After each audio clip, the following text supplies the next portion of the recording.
The Belt and Road Initiative. President Xi Jinping's signature strategy in foreign policy has transitioned from theory to practice. It provides to developing countries what they need most: infrastructure, roads, railways, ports, airports, power plants, oil and gas pipelines and refineries, and free trade zones, as well as supporting IT, telecom, and financial services. During the first 8 months of 2016, almost 4,000 engineering contracts were signed by Chinese companies in 61 countries along the Belt and Road, with a combined contract value of almost $70 billion US. Chinese enterprises have established 52 economic cooperation zones in Belt and Road countries, while paying $900 million in local taxes and creating nearly 70,000 local jobs. But how do Belt and Road projects actually work? What are the processes, challenges, criticisms, and risks? Only by digging into real-world detail of real-world projects can we get closer to China. Eurasia, the greatest continent in the world, the cradle of several civilizations. Across this continent, there stands a network of routes that connect east and west, the ancient Silk Road. In September 2013, during his visit to Kazakhstan, China's President Xi Jinping proposed the Belt and Road Initiative. 为了使欧亚各国经济联系更加紧密，相互合作 To forge closer economic ties, deepen cooperation, and expand development in the Eurasia region, we should seize the initiative and together build an economic belt along the Silk Road. This great undertaking will benefit people in every country along the route. The Silk Road Economic Belt, together with a 21st century maritime Silk Road, covers more than 60 countries. According to President Xi, the initiative focuses on connectivity and cooperation. Today, 3 years have passed, and China is injecting new vitality into the ancient trade routes, seeking shared prosperity. On October 5, 2016, Ethiopia and Djibouti launched the first fully electrified cross-border railway line in Africa. With a total length of more than 750 kilometers, the railway links Ethiopia's capital, Addis Ababa, to the Red Sea port of Djibouti. Traveling at 120 kilometers per hour, the new service cuts the otherwise 3-day journey down to about 12 hours. The $3.4 billion project is a prominent example of China building infrastructure under the Belt and Road Initiative. The journey from Addis Ababa to Djibouti by road used to take more than 4 days. Now it will take a matter of hours. This will increase Ethiopia's competitiveness in the international market. This belongs to two nations. It will help people from both countries travel and transport goods. We need to protect it and value it. Developing countries are eager to modernize, and an interconnected infrastructure system is the first major step to realize that dream. At the same time, China is expanding its own infrastructure at a pace faster than any other country in the world. The Belt and Road Initiative will accelerate China providing its expertise in infrastructure construction for global markets and thus stimulate cross-border infrastructure construction. The Ethiopia-Djibouti Railway is a good example. We used to have many challenges exporting vegetables from Ethiopia to Djibouti every week. Because of repeated transport delays, many traders have closed down their businesses. If you're a trader, you can now get your goods easily and on time. The railway is going to have a positive impact on both nations' economies.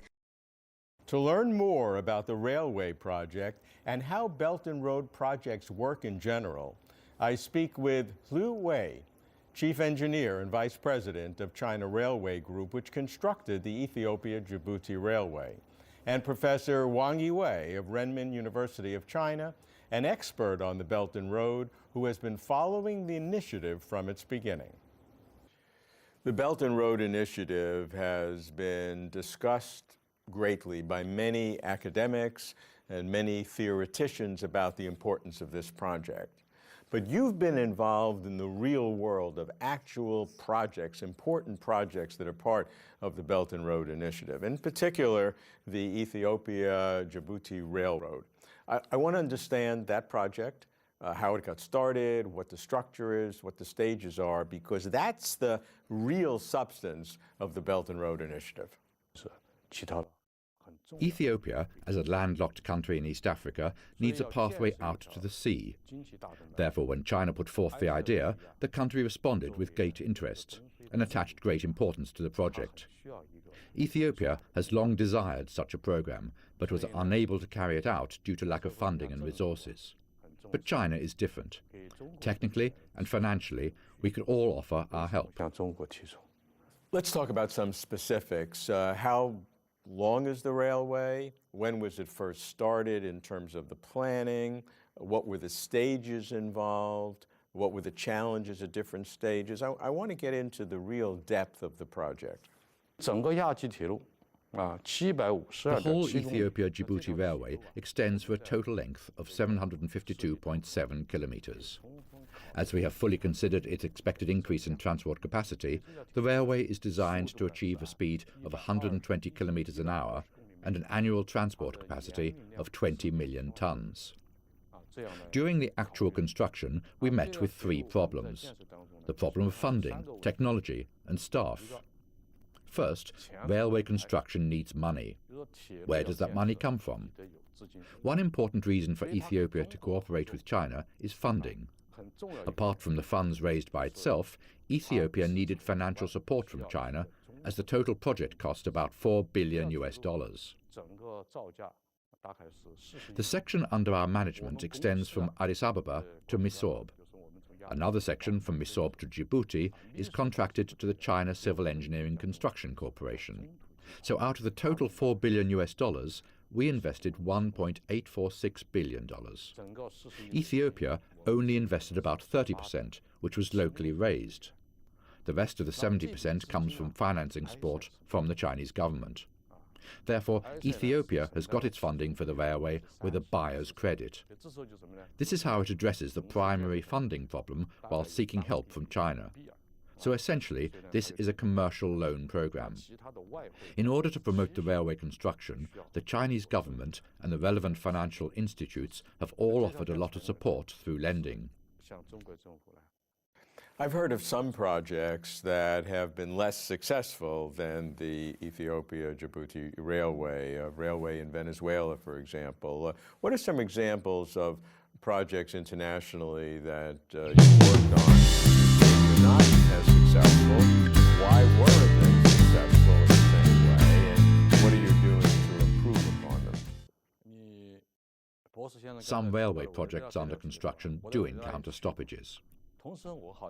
I first went to the Ethiopia-Djibouti section around 2010, when it had been under construction for about 8 years. A major reason for the problem is perhaps lack of funding. Foreign contractors mostly worship money. Without money, never expect them to do anything. Just to take the example of the Ethiopia-Djibouti Railway, we signed the contract in 2012, but the government funding couldn't be in place that quickly. Therefore, our corporation itself prepared $100 million for the construction just to show our sincerity. It was quite risky. If ever the Chinese government did not approve of the funding program, we would still have $200 million invested in the project. And if the project gets seriously delayed, we would suffer tremendous risks. However, China's political system is different. Thanks to our reporting lines to the Chinese government, the funding program for the railway had soon been approved. Even so, we still take a lot of risks. It's impossible for foreign countries to do the same thing.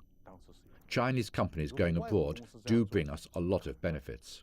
But we are also trying our best to think in others' shoes and help them develop to achieve a win-win situation. This is where we differ the most compared to Western countries. When you invest money, wherever it comes from, a bank, private equity, government, somebody is taking a financial risk. So in these projects, as you look at them, who is taking the financial risk? Jointly. If these projects invest, for instance, in Pakistan, it's a Chinese-Pakistan government to share the responsibility and the risks of that. So it's two governments. Yeah, two governments. And then two governments play the creditor of that. But some countries cannot provide that. For instance, the Chinese-Japanese high-speed railway invest in Indonesia. And the Indonesian government cannot provide creditor for the investment. But China win the bid because Chinese state-owned enterprises, we can be the creditor of that. That's the China Development Bank. So this is privileges of the so-called China model, that the government and the market, two driving forces for the economic growth, not just one driving forces. So in that case, though, if it's Chinese construction companies, but they're state-owned enterprises, so both the financing and the corporate risk are both from the Chinese government, right? Not directly Chinese government, but it's a state-owned enterprises. Yes, some countries, some people argue that the risks are very high because all rely on the Chinese Foreign Reserve or Treasury Department. This is it's a problem. So we should have some serious investigation on the risks of the investment. How has China been dealing with some projects that have had problems? China has had a very large investment, for example, in Venezuela. It's not on the Belt and Road technically, but it has some of the same kinds of characteristics where there's now been both economic turbulence due to the drop in the price of oil, obviously, and political turbulence after the death of Chavez and opposition groups, and every day there's some story about it. Chinese people may not like the fact that a lot of billions of dollars are being wasted when we still have needs here in China. Definitely, we learned the lessons from that. And Venezuela's model is Chinese Development Bank invest. So this is Chinese money. But Belt and Road Initiative, we highlight the principles of the international standard and the market principle. So this is where make money. It's not just a foreign assistance or stay on prices invest. So maybe some project, because the infrastructure building, long term, not easy to make money in the short term. So maybe state-owned enterprises play some role at the beginning. But later, more private companies will join. And I think they care about the profits. And then Belt and Road Initiative basically should make the other private companies play more important role, not just rely on the state-owned enterprises. In terms of the risks involved, I assume that China Railway Group has very low risks because the financing is taken by other sources, so you get the money for your workers and your project. But the ultimate risk, perhaps, is with the financing sources, because many of the countries that the Belt and Road Initiative has projects in, like very expensive railway projects, are not the most stable countries in the world. There's political risk, there's sometimes ethnic conflict in these countries. Is that a concern as you look to the future? 应该说，对于每一个项目啊， Fairly speaking, in every project our company operates, we work with a strong sense of responsibility.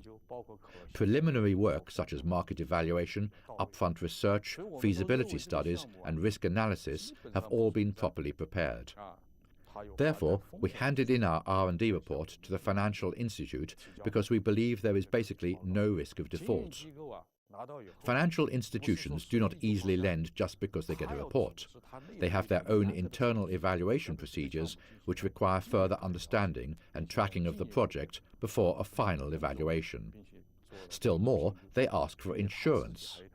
So the lending bank has to cooperate with the insurance companies and communicate with foreign countries to perform the legal procedures. Banks only lend when they think the project has the capacity to pay back. So not every project gets a loan. There has to be an evaluation which proves the project can generate reliable returns, whether it is for the long term or the short term. So the commercial mechanism prevents default.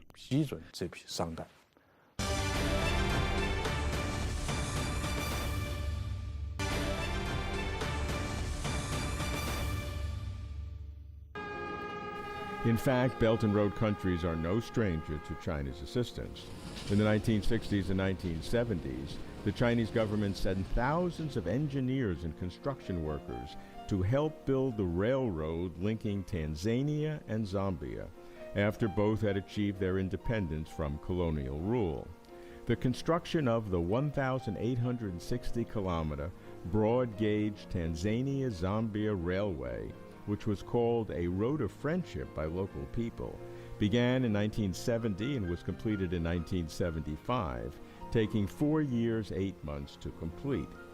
The Belt and Road Initiative has a different model than the traditional form of charitable foreign aid in that its primary project financing mode is a public-private partnership, PPP, and that partnership makes the difference.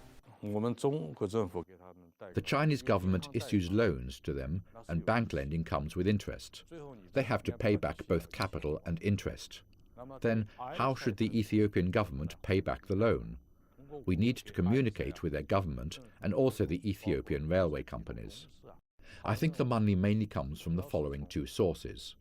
First, after construction, direct income from freight and ticket revenues can be used to pay back the loans, because they expect an increase in the railway's transport capacity and volume, which adds up to their ability to pay. Second, as we designed the railway, we also considered its boosting of the whole region around Ethiopia. So we have mapped out development of basic industrial parks in many important cities along the way. Currently, Chinese companies have already started investment in cities like Adama, where an industrial park covering about 80 square kilometers will be delivered to our China Railway Group and Chinese local governments for joint investment and development. Therefore, the economic returns add up to the project revenue and make it more capable of paying back the loans. So railways indeed create social benefits and help the economy grow.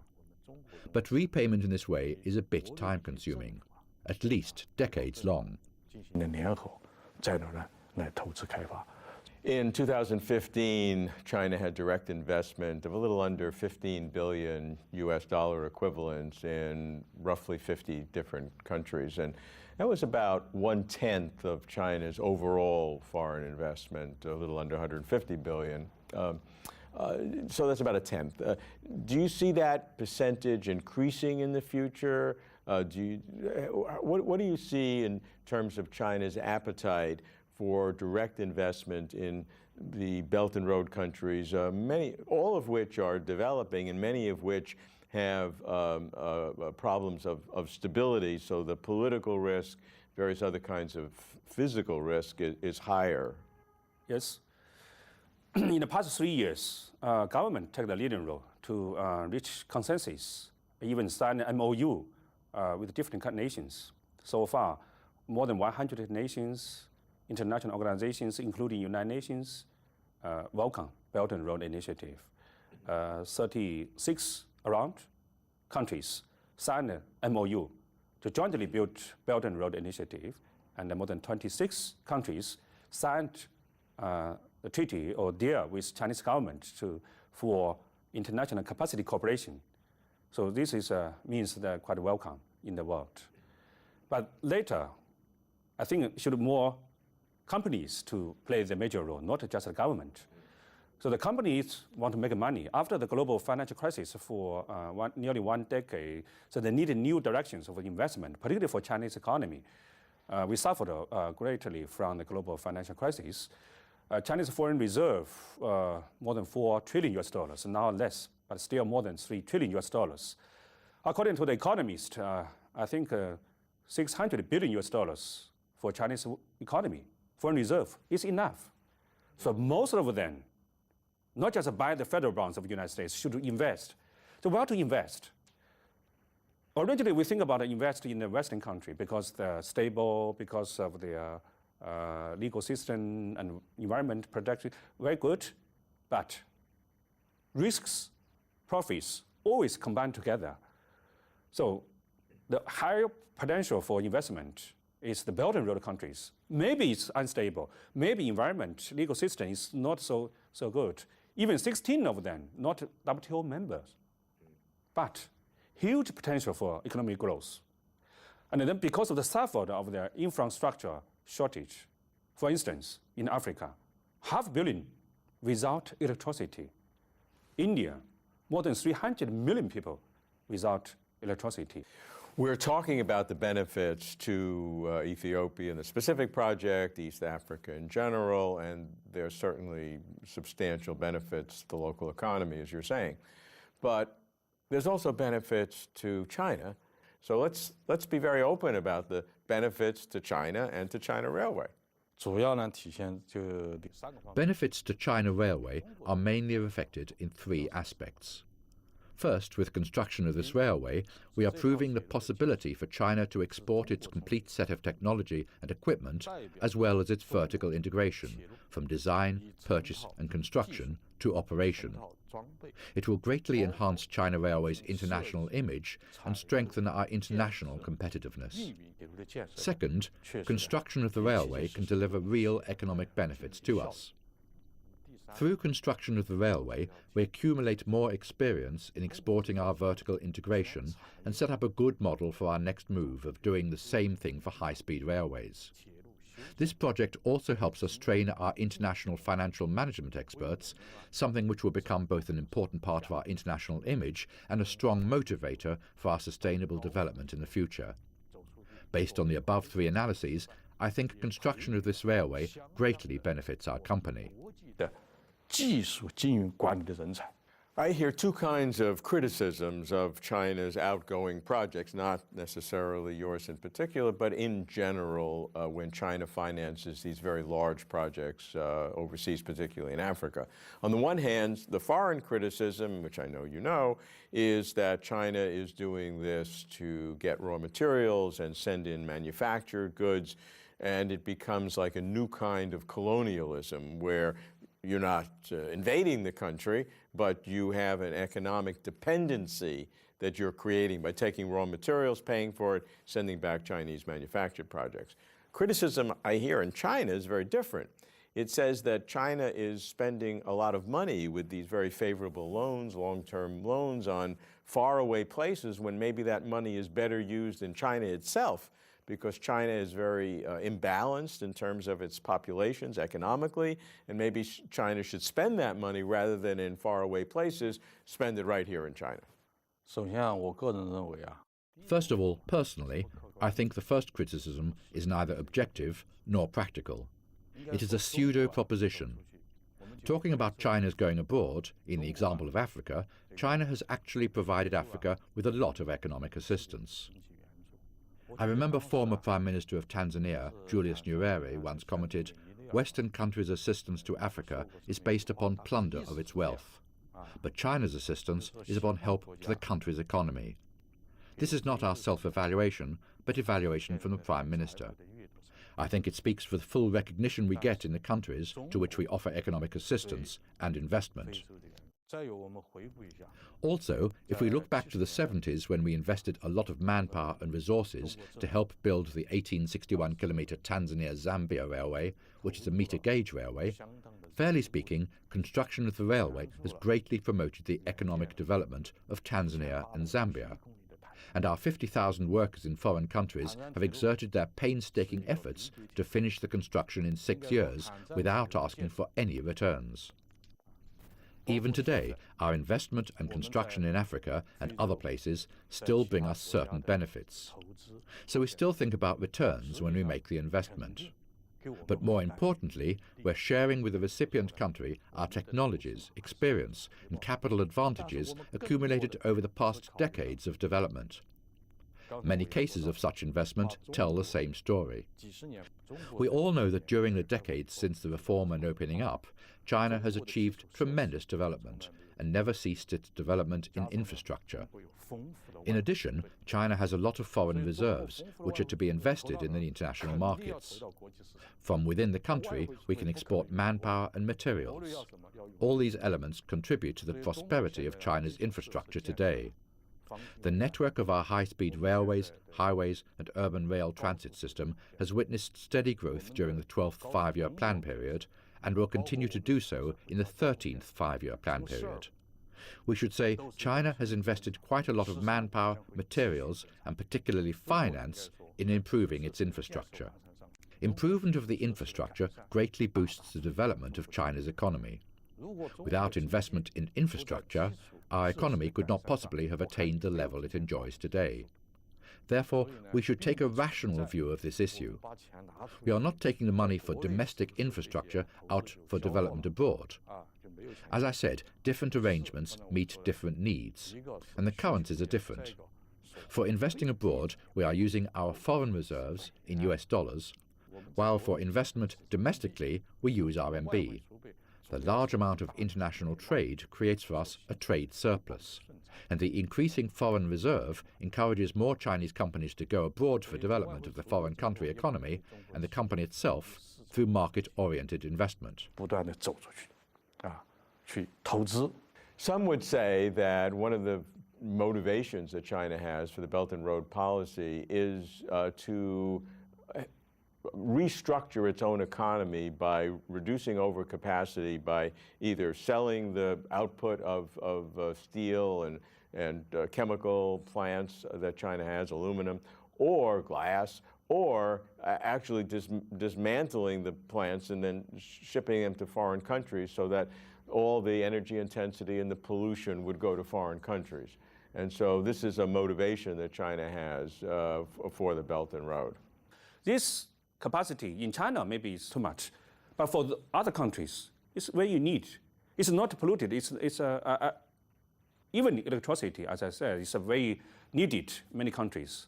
Today, with Chinese smart electricity network, very popular. Chinese technology, after 3 decades of the open reform, I think make a huge progress in this, not repeat in the early of the 1980s.